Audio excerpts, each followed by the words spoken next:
पांचवी फेल को, क्योंकि वो फर्जी डिग्री वाला आदमी है, तो फर्जी डिग्री की जांच तो कहते खुद की जांच तो करवा ले। षड्यंत्र पिछले जब से ये चुनाव जीते हैं यहाँ पे ये विक्रम सिंह जी, तब से इन्होंने षड्यंत्र रच रहे थे शुरू से ही। और सीधा सीधा इनका जयपुर से लेकर दिल्ली तक एक ही चेहरा सामने आया कि संविधान के खिलाफ है ये लोग। न बाबा साहब अम्बेडकर जी की विचारधारा को मानते हैं, न उनके द्वारा बनाए गए संविधान को मानते हैं। ये लोकतंत्र विरोधी लोग हैं। आप अंदाज लगाइए कि चयन, IN, TO, उसके बाद के अंदर चेयरमैन का रोल आता है। और इन लोगों ने लास्ट के कड़े को सजा दी, और वो भी सजा दी उस अपराध की जो उन्होंने अपराध किया ही नहीं है। ये मामला तो मैं चेयरमैन जी की बता रहा हूं। ये लोकतंत्र की हत्या है, मैं इसकी निंदा करता हूं। ये कायराना हरकत करी है कि एक साथ हमारे चेयरमैन श्री शोएब खत्री जी को, वाइस चेयरमैन आदरणीय हमारे कैलाश भाई साहब को, और भाभी जी श्री उर्मिला चौटिया, श्रीमती उर्मिला चौटिया जी को, जो इन लोगों ने तानाशाही तरीका अपनाकर और नाजायज तरीके से इनको निलंबन किया है, मैं इसकी घोर निंदा करता हूँ। ये लोकतंत्र विरोधी है, सरेआम लोकतंत्र की हत्या है। कैलाश जी भाई साहब वाले मामले में मैं कहना चाहूंगा कि इसमें आप ज्यादा से ज्यादा एक कॉमन मैन की हैसियत से, क्योंकि ये वाइस चेयरमैन है, लेकिन वाइस चेयरमैन से पहले ये स्वतंत्र भारत के स्वतंत्र नागरिक हैं। अपनी प्रॉपर्टी के कागजात बनाने का, पट्टा लेने का इनको भी वैसा ही अधिकार है जैसा एक आम आदमी को होता है। तो ये वाइस चेयरमैन की जिम्मेदारी है, बाकी आम आदमी है।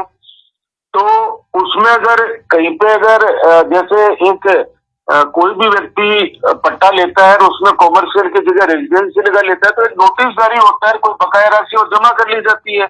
एक सिंपल सा मामला था, लेकिन इनको पता था कि चेयरमैन को हटाने के बाद में सबका ही वाइस चेयरमैन की जिम्मेदारी ले लेंगे, इसलिए इन्होंने पूरा रास्ता ही साफ कर लिया इन्होंने मनमाने तरीके से। तो मैं आप लोगों के माध्यम से नवलगढ़ की जनता से कहना चाहता हूं कि आपके द्वारा चुने गए, नवलगढ़ की 36 बिरादरी के द्वारा चुने गए जनप्रतिनिधियों को दादागिरी पूर्वक, तानाशाही पूर्वक, मनमानी पूर्वक जिस प्रकार से इन्होंने निलंबन करवाया है विधायक ने सरकार पर दबाव डालकर, ये लोकतंत्र की हत्या है। और हम लोग कहीं भी दबने वाले नहीं है। हम हमारे लड़ाई लड़ेंगे। मेरा एक शुरू से एक वाक्य रहा है कि सत्य परेशान हो सकता है, पराजित नहीं। सच्चाई लोगों के सामने आएगी कि वास्तविकता ये है। अब ये कह रहे हैं कि चेयरमैन प्रभावित करता जांच को। अरे भाई, आपकी डबल इंजन की सरकार है। अरे डबल इंजन की सरकार वालों, एक चेयरमैन क्या तो जांच को प्रभावित करेंगे, क्या वाइस चेयरमैन जांच को प्रभावित करेंगे?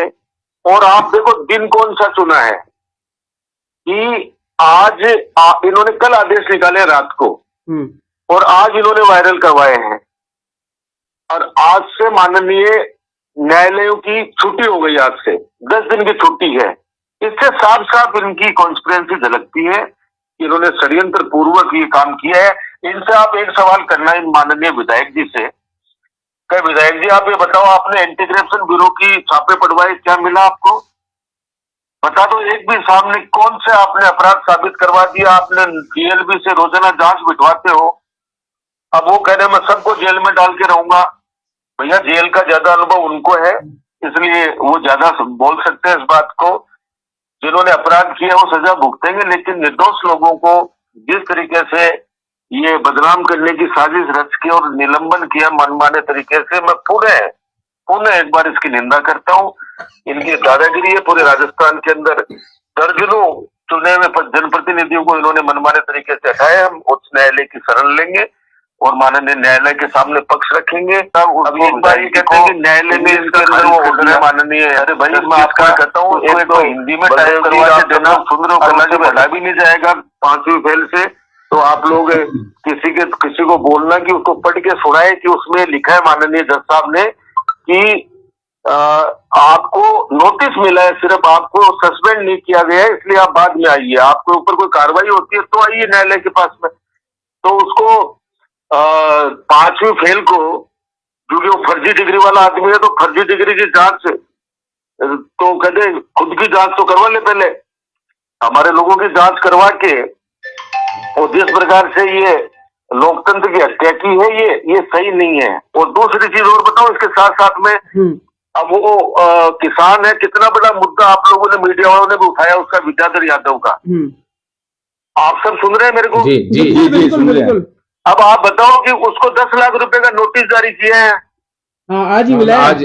और किस बात का नोटिस जारी किया कि आपने इच्छा मृत्यु से आपको बचाने के लिए हमने जो जाब्ता लगाया, बिल्कुल उस जाब्ते की वसूली आपसे 10 लाख रुपए में की जाएगी। बिल्कुल बिल्कुल अभी प्राप्त तो कल से नवलगढ़ वाले सब तैयार हो जाओ, जितने भी थाने तहसील है इनकी सारी तनख्वाह जनता से लेंगे। ये डबल इंजन की सरकार है, ये सबसे लेंगे कि हम हमारी सुरक्षा कर रहे हैं, इसलिए तनख्वाह सारा का सारा सबके ऊपर दिलाना शुरू हो जाएगा इनका भी। नवलगढ़ नगर पालिका ने सर्वश्रेष्ठ काम किया, सब लोगों ने काम किया, लेकिन फिर भी मैं एक चीज कह रहा हूं कि पट्टे की जांच कौन करता है, पट्टा कौन बनाता है, ये तो लास्ट की स्टेज के ऊपर चेयरमैन के सिर्फ सिग्नेचर होते हैं कि नीचे पूछता है वो ईओ से, जयन से, आईएन से, वो तीनों कड़ी तो इन्होंने तोड़ दी, उनका तो कोई मतलब ही नहीं है, सीधे चेयरमैन को टारगेट किया। नंबर 2, प्रशासन गांव के संग और शहरों के संग में स्पष्ट निर्देश होते हैं कि हम सरकार शिथिलता प्रदान कर रहे हैं आम जनता को, अगर उसमें प्रशासन से कोई भी गलती हो जाती है, कर्मचारियों से कोई सी भी गलती हो जाती है, तो उस पट्टे को निरस्त किया जा सकता है। ये स्पष्ट रूप से निर्देशित किया गया उस समय। अब आप सोचो, जहाँ पे हजारों पट्टे बनते हैं, अगर कोई 1-2 पट्टों में मानवीय भूल होगी तो रद्द हो जाएगा वो तो। उसमें चेयरमैन को सस्पेंड करने वाला कहां से मामला आ गया? मेरा सीधा सवाल यही है। और कैलाश जी भाषा वाला तो कोई मुद्दा ही नहीं है, कैलाश जी भाषा वाला तो कोई मुद्दा ही नहीं है। मुद्दा सिर्फ यही है कि अगर चेयरमैन को सस्पेंड कराएंगे तो सीधा कैलाश चौटिया जी चेयरमैन बनेंगे, तो इसलिए इन दोनों को हटा दो ताकि ये मामला ही खत्म हो जाए।